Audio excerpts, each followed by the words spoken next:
창세기 23장 1절 2절입니다.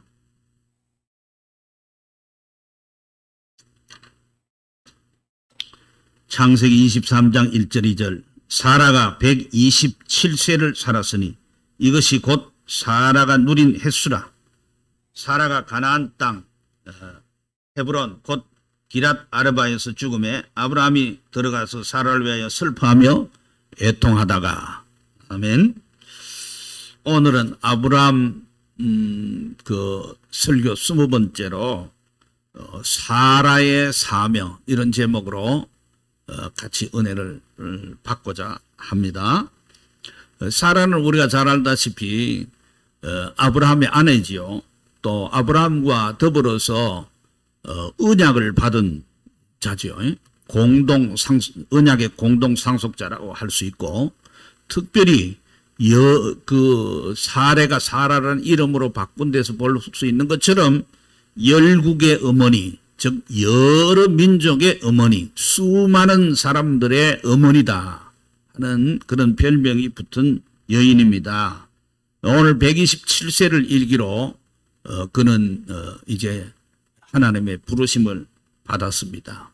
우리 사람은 누구나 할 것 없이 이 세상에 우연히 태어나는 일은 없고 다 하나님이 이 세상에 보내서 우리가 이 세상을 살고 있습니다. 또 언제까지나 살 수 있는 것 아닙니다. 하나님이 부르시면은 언제든지 우리는 또 거역할 수 없고 가야 될 수밖에 없는 것이 우리 연약한 인생입니다. 그러나 우리가 이 세상에 그저 뜻없이 보내진 것이 아니고 우리에게도 하나님이 뜻을 정하시고 우리에게 사명을 맡겨서 보냈습니다. 특별히 성경에 나오는 인물들은 하나님께서 그들을 쓰시되 특별히 하나님의 나라를 세워가는 데 있어서 하나님의 구원의 경륜을 펼쳐가는 데 있어서 중요한 계시의 도구로 쓴 것을 볼 수가 있습니다.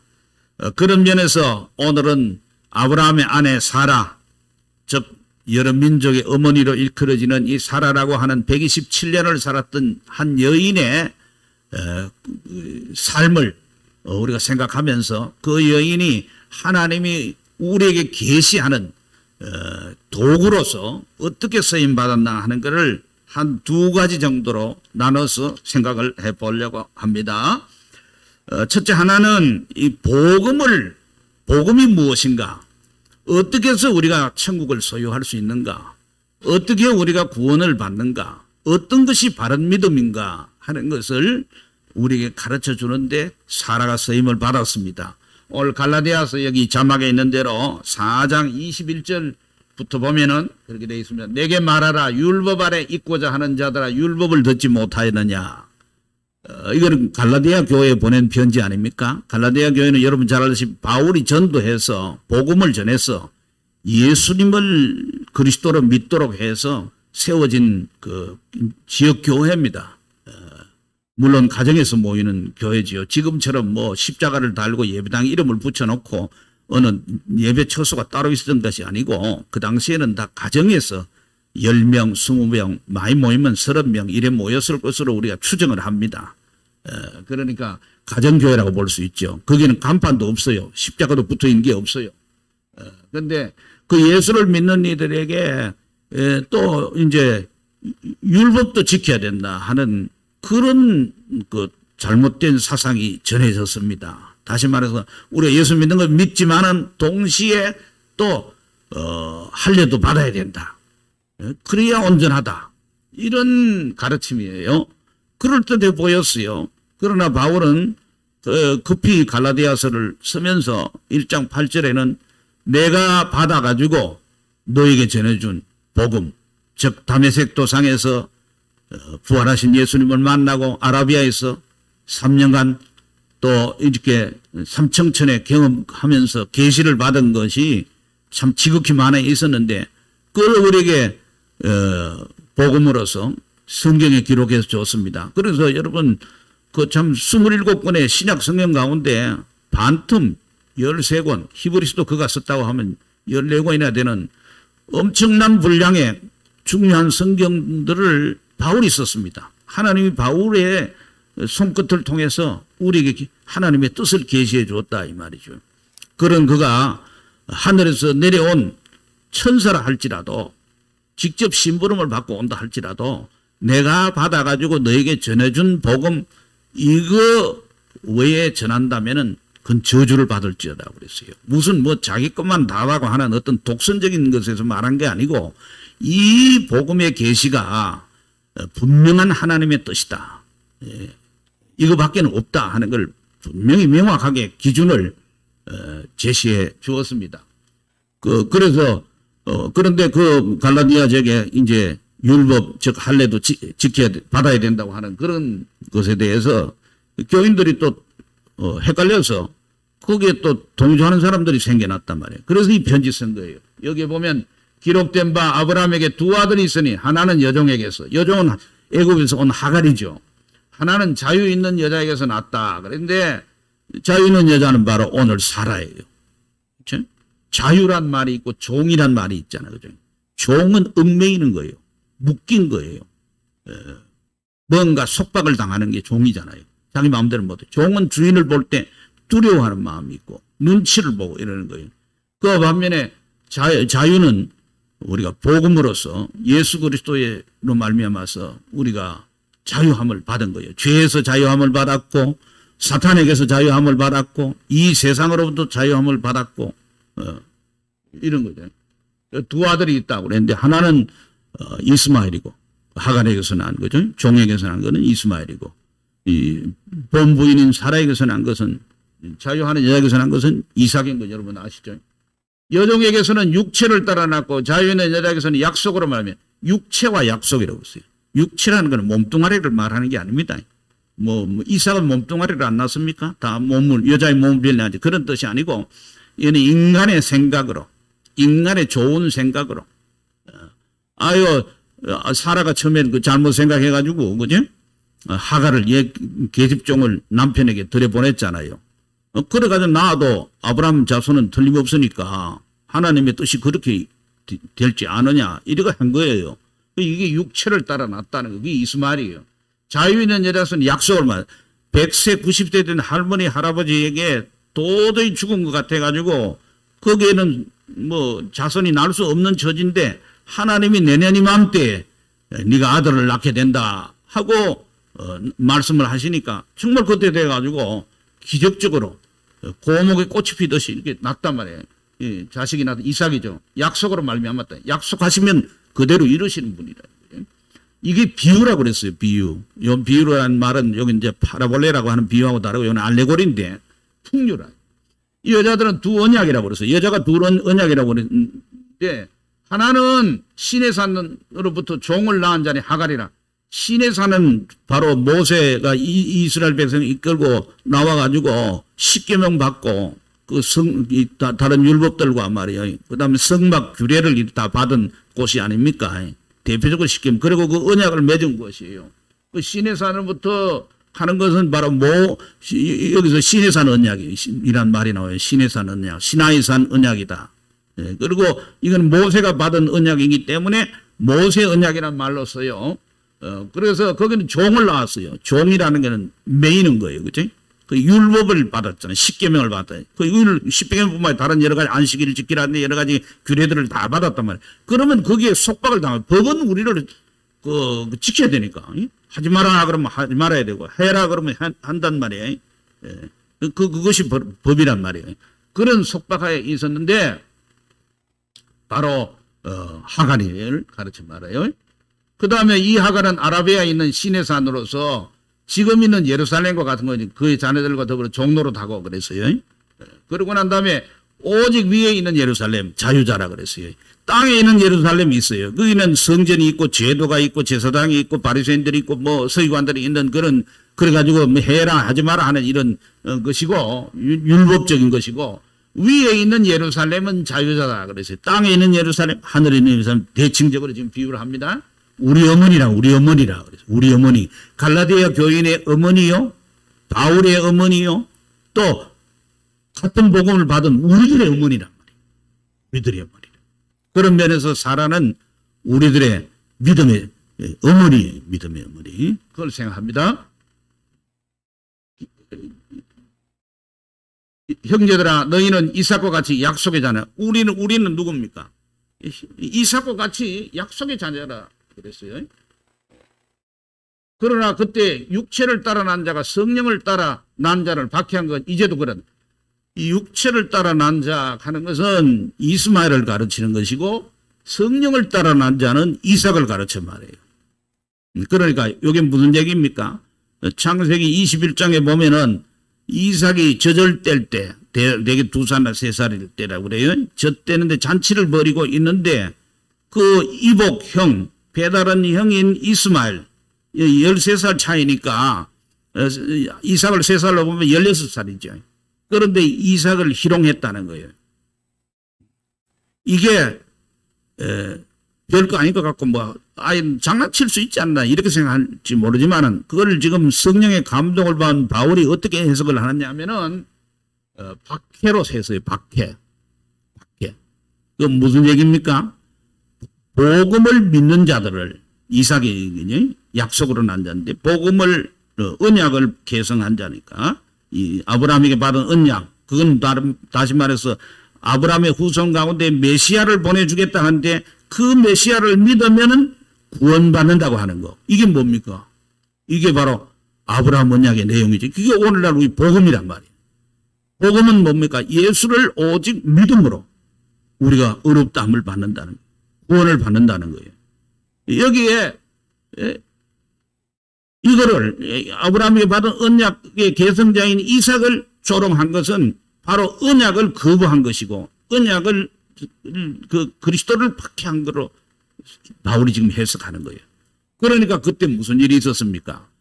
아유, 사라가, 자유하는 여자인 사라가 뭐 어떡합니까? 자기 남편 보고 하는 말이 저 애굽에서 데려온 종 하갈하고 그 자식을 내쫓으라 그러는 거예요. 우리가 이거 생각할 때 인간적으로 생각하면은 아이고 지가 낳지 않다고 지 자식 놀린다고 해서 그 속상해가지고 저걸 못 견디고 내쫓으라고 하는구나. 그 내쫓으면 사막에 나가서 다 광야에 나가 죽습니다. 남편이 머뭇거릴 수밖에 없죠. 아브라함은 지 자식이니까. 그럴 때 하나님이 아브라함에게 하신 말씀에는 사람 말을 들어주라. 그래서 내쫓으라는 거예요. 그러나 아브라함이 그 다음날 아침 일찍 내쫓아요. 아이고 이거 참 하나님이 사라 편을 드네. 하나님이 편을 든다면 사라 편을 들 것이 아니고 아브라함에게 갈대아 우르에서 하나님께서 불러냈으니까 그 머리 되는 아브라함에게 편을 들어야지 왜 사라 편을 들겠어요. 그런데 그는 사라가 계시를 바로 깨달은 거예요. 그러니까 하나님이 사라 시킨 대로 왜 유업을 같이 못 받는다. 다시 말해 하늘나라를 상속을 같이 못 받는다. 이 아브라함에게 주신 언약 그리고 그 언약의 계승자이신 약속의 아들 이삭 그를 통해서 약속된 메시아가 올 터인데 이 메시아를 조롱하고 비박하고 거부하는 자는 천국을 소유할 수 없다고 하는 이 명확한 진리 우리 복음 진리의 핵심을 우리에게 가르쳐 주는 거예요. 그러니까 내쫓은 게 당연한 거예요. 그러니까 사라가 그렇게 한 행동은 하나님이 인정하는 믿음의 행동이에요. 우리가 인간적으로 납득이 잘 안 될 수 있어요. 참 어떻게 여자가 소가지가 그 모양이가 덕이 없고 어질지 못하다고 생각할지 말이에요. 그런 게 아니고 그건 정당한 거예요. 그리고 하나님도 인정해 주고 아브라함도 그것이 옳은 걸 알았기 때문에 순종해서 내쫓은 거예요. 이걸 박해로 해석했단 말이에요. 그런데 이제도 그러하다고 이제도 그래. 이제 갈라디아 교회에서 그런 현상이 나타났다. 이게 뭐예요? 여러분 박해를 한다고 해서 남을 못 살게 군다 이런 거 아니에요. 왜냐하면 예수를 오직 믿음으로만 구원을 받는다. 의롭다함을 받는다는 이 은혜의 복음. 이게 아브라함에게 주신 언약인데 그래서 창세기 15장 6절에 아브라함이 내가 자식도 없는데 아직 이삭 태어나기 전에 말이요. 이스마엘도 태어나기 전에 내가 자식이 없는데 이거 뭐 하나님이 산 거면 무슨 소용이 있겠습니까? 그러니까 밖에 데리고 나와서 하나님께서 하늘의 별들을 보여주면서 네 자손이 저같이 많아진다고 얘기할 때 하나님의 그 약속을 믿었단 말이에요. 믿었더니 이를 그의 의로 여기시고 하고 창세기 15장 6절에 하는 그러니까 믿음으로 의롭다함을 받는다는 이신칭의 교리를 여기 설명을 하는 거예요. 근데 그걸 거부하는 거니까 당연히 안 되는 거죠. 그래서 우리가 예수를 들리는 말은 그러게 예수를 믿고 그다음에 하나님 말씀을 잘 순종하고 십계명도 잘 지키고 하나님 말씀을 잘 지켜야 된다. 그래야 구원을 얻는다. 요거는 저주받을 복음이 아니라는 거예요. 우리가 믿고 그다음 바른 삶을 반드시 살아야 돼요. 믿는다는 증거가 뭐냐 그럴 때는 믿는 자는 바른 믿음은 반드시 행함이 따르는 거예요. 행함이 따르는 거예요. 즉 선행이 따르는 거예요.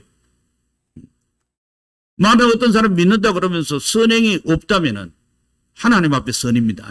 좋은 일을 그냥 한다, 굳이 한다, 누구 도와준다 하는 이런 상대적 선이 아니고 하나님 앞에서 선을 하나님이 인정할 만한 선을 행하지 않는 사람은 그건 참된 믿음이 아닌 거지. 믿음이 없는 거지. 그 사람이 뭐가 믿음은 있는데 부족하다가 이게 아니라 이 말이에요. 여기에 천주교의 맹점이 있는 거예요. 천주교는 믿음에다가 플러스 선행, 공덕이 들어가는 거예요. 그러니까 이것은 바울이 갈라디아서 1장 8절에 말하는 것처럼 이거는 유업을 받을 수 없는 저주받을 복음이 아닌 거예요. 이게 거짓 복음인 거예요. 오늘날도 그렇다는 거예요. 오늘날 갈라디아 교회는 그런 거예요. 아 그래? 너 예수 믿는다고? 우리도 예수 믿어. 근데 예수도 믿고 할례도 받아야 돼.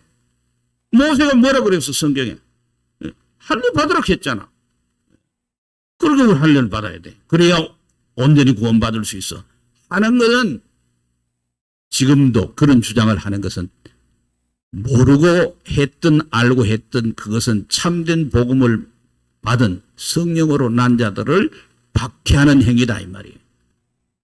그렇게 성경의 해석을 그리 하잖아. 우리가 박해한다고 해서 눈을 못 살게 딱 부는 게 아니고 잘못된 것을 갖다 들이대면은 이게 박해하는 거예요. 그 얼마든지 교인들끼리 박해할 수 있어요. 교인도 목사를 박해할 수 있고 때로는 목사가 이것을 다 이해 못하면 교인들을 박해할 수도 있는 거예요. 아무도 그런 생각은 안 하지만은 그런 현상이 하나님 보신다는 거예요. 그러나 성경이 무엇을 말하느냐? 여종과 그 아들을 내쫓으라. 여종의 아들이 자유 있는 여자의 아들보다 유업을 없잖아요. 유업은 천국이에요. 응? 구원 같이 못 받는다는 거예요. 구원은 명확히 갈라진다는 거예요. 세상의 복은 하갈과 이스마엘도 받았어요. 쫓겨서 나갔을 때 하나님께서 찾아가 주셔서 여호와의 사자가 해서 큰 민족을 이루고 잘 될 것을 얘기했어요. 그런 세상 복은 받지만은 약속된 유업 천국은 소유할 수 없다 이 말이에요. 그런데 형제들아 우리는 여종의 자녀가 아니고 자유 있는 여자의 자녀라는 거예요. 자유 있는 여자가 누구예요? 사라의 자녀라. 사라가 우리 어머니란 말이에요. 이런 말씀입니다. 그러니까 이게 사라를 통해서 우리에게 보여주는 건 뭐냐면 이게 아브라함 언약, 그것은 곧 메시아를 보내주신다는 언약인데 그건 바로 예수를 믿음으로 의롭다함을 받는다고 하는 이 진리를 우리에게 분명히 알려주는 도구로서 하나님이 사라를 쓰신 것을 볼 수가 있습니다.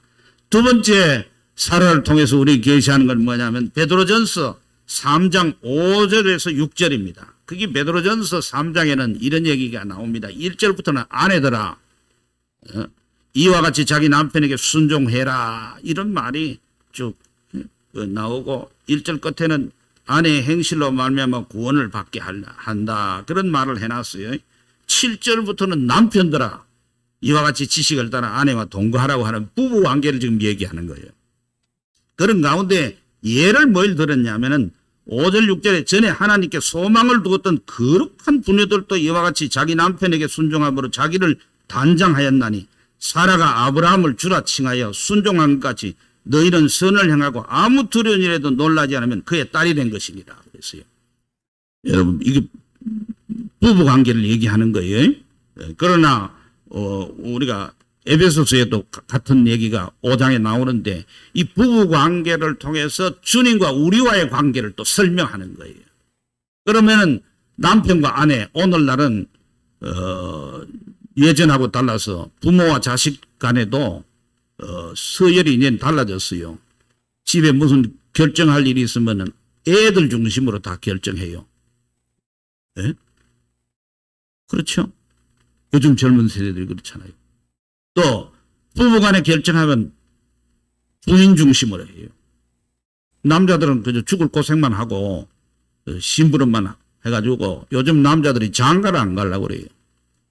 하면은 시달리니까. 그런데 우리가 인간의 관점으로 보면은 남편과 아내는 평등하다고 볼 수 있습니다.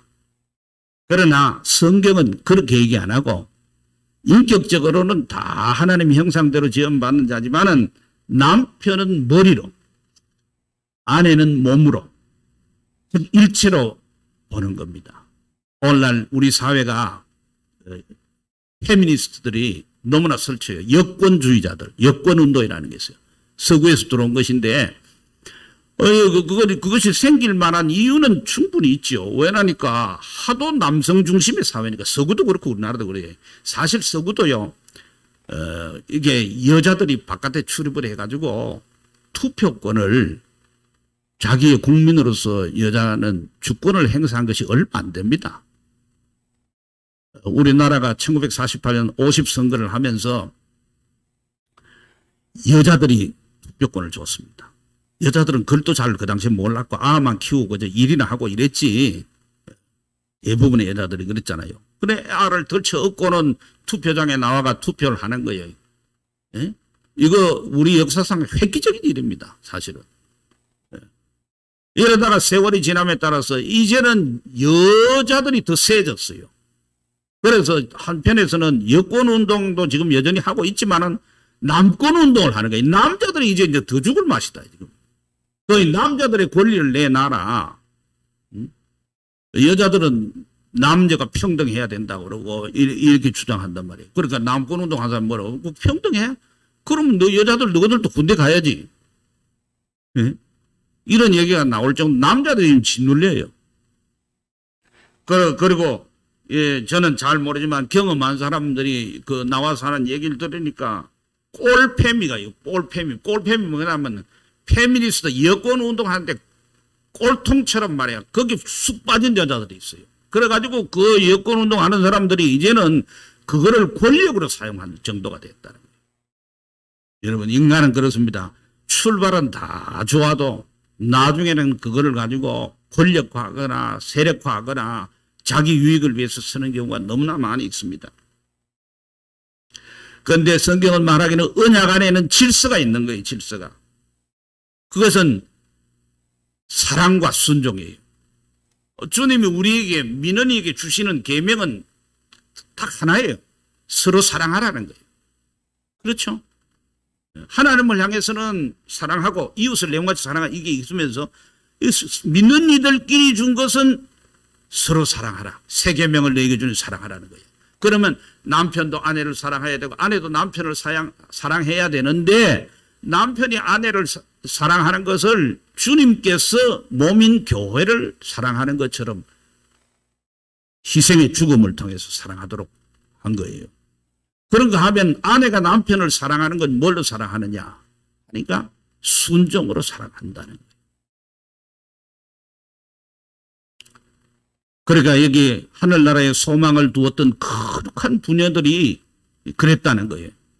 믿음으로 그렇게 했다는 걸 여기 얘기하는 거예요. 그런데 이게 뭐냐니까 이런 거예요. 믿음으로 순종하는 거예요. 믿음으로. 우리가 믿음으로 순종한다는 게 쉽지 않습니다. 내가 괜히 순종 안 하면 집안이 시끄러워. 관계가 불편해져. 그러니까 순종하는 거예요. 이게 아니고 믿음으로 순종. 여러분 생각해보세요. 요즘 같으면 말이에요. 어디 이사 가자. 우리 대구 살다가 해남 어디 땅끝으로 이사 가자든지 뭐 완도로 이사 가자 하면은 그거 부인이 안 가면 방법 없습니다. 요새는. 그죠? 아파트 여기 살고 저기 사는 것도 부인들이 그 좋다 걸로 가자 하면 남편들 그냥 두말하고 찾아가면 돼. 어디 심지어는 말이야 요새는 서울 쪽에는 어디 이사해 나왔으니까 어디로 퇴근한 남편 보고 전화해가 어디로 찾아오라 이라. 이런 세상이에요. 그런데 아브라함에게 하나님이 내 본토 친척 아비 집을 떠나라 할 때 사라가 두말 않고 따라갔어요. 여러분 사라가 얼마나 순종했는가를 한번 보세요. 사라가 똑똑한 여자입니다. 멍청한 여자 아닙니다. 니 내 누이라 그래라. 그래가지고 애국 가서 몸 뺏기고 다 큰일 날 뻔했잖아요. 나중에 또 이 아비멜렉에게도 있을 때도 또 그러는 거예요. 그래도 순종한 거예요. 이 여자가 지금 멍텅구리야. 이거 정말 생각이 없는 여자예요. 응?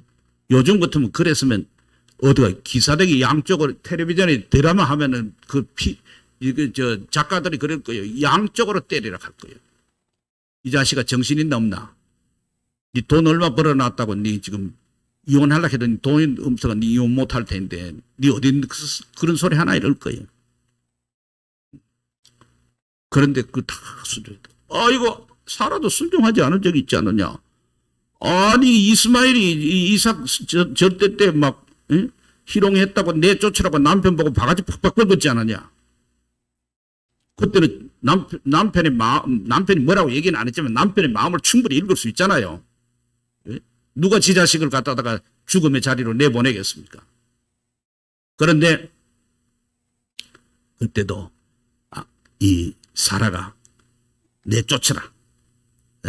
유업을 같이 받을 수 없다 한 것은 믿음으로 한 것이에요. 그게 하나님이 인정했잖아. 사람 말 들으라는 게 그 말이에요. 누구 편을 든 게 아니고 약한 여자의 편을 들어준 그런 개념이 아니에요. 그것이 하나님의 뜻이기 때문에 하나님이 받아들인 것이고 아브라함에게도 얘기하니까 아브라함도 그 심 걱정됐다가 하나님 그 말씀을 딱 듣고는 순종해서 하는 거예요. 이거는 정말 주 안에서 순종한 거예요. 주 안에서. 무조건 순종이 아니에요. 주 안에서 순종이. 이것은 우리에게 모범을 보여줬어요. 가정의 질서상을 그렇게 보여줬고 또 그것은 교회인 우리가 주님의 몸인 교회인 우리가 성도들이 주님께 어떻게 해야 되는가를 우리에게 보여준 것입니다. 이 두 가지 너무나 중요한 사실. 사라를 통해서 우리가 하나님이 계시의 도구로 사용해서 우리에게 교훈해 준 것입니다. 이래서 사라는 이런 믿음을 가지고 일평생을 살았기 때문에 그는 그 막벨라 밭에 있는 그 굴에 장사되었습니다만은 그 히브리서 11장에서 그렇게 얘기합니다. 믿음으로 사라 자신도 나이가 많아 단산하였으나 잉태할 수 있는 힘을 얻었으니 이는 약속하신 일을 미쁘신 줄 알았습니다. 이러므로 죽은 자와 같은 한 사람으로 말미암아 하늘의 허다한 별과 또 해변의 무수한 모래와 같이 많은 후손이 생겨요. 여러분 사라의 믿음을 통해 가지고 아기를 가질 수 있는 90세 할머니가 어떻게 아기를 가질 수 있습니까? 하나님이 약속을 했는데 그 약속이 그냥 막 우리의 아무것도 없는데 일어나는 게 아니고 약속을 주셨을 때 하나님은 이 사라에게 믿음을 또 주시는 거예요. 믿음을 주셔서 그 약속을 딱 붙잡게 한 거예요.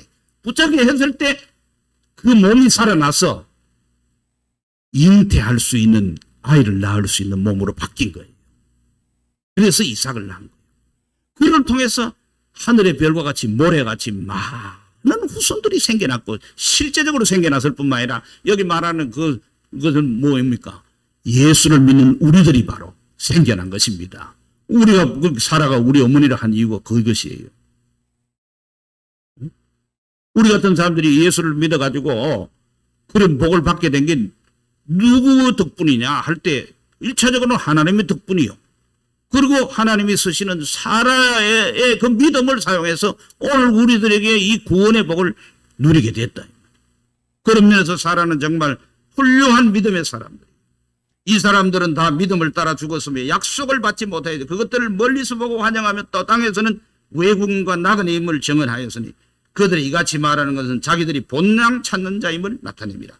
그들이 나은 바 본향을 생각했다면 돌아갈 기회가 있었으며 그들이 이제는 더 나은 본향을 사모하니 하늘에 있는 것이라. 이러므로 하나님이 그들의 하나님이라 일컬음을 받으심을 부끄러워하지 않으시고 그들을 위해 한 성을 예비하셨다.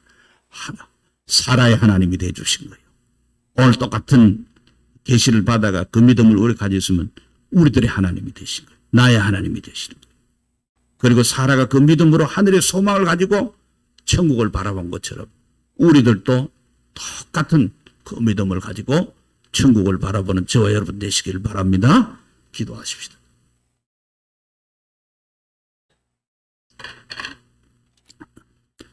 언약을 받은 아브라함과 사라, 언약의 상속자로서 열국의 어머니가 됐는데 그를 통해서 약속의 아들 이삭이 태어나고 그를 통해서 예수 그리스도 곧 메시아가 오게 됩니다. 그를 믿는 자는 하늘의 유업 그 천국을 소유한다고 하는 이 복음 진리의 핵심을 우리 분명히 사라를 통해서 계시해 주심을 감사합니다. 그리고 하나님의 교회에서 주님을 섬기는 것이나 가정에서 남편을 섬기는 것이나 하는 그 도리에 있어서 하나님의 계시의 뜻을 분명히 사라를 통해서 일러주심을 감사합니다.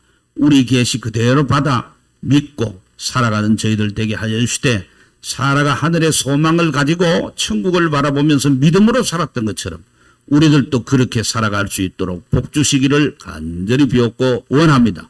예수 그리스도의 이름으로 기도하옵나이다. 아멘. 310장 부르면서 준비하신 헌금을 드리겠습니다.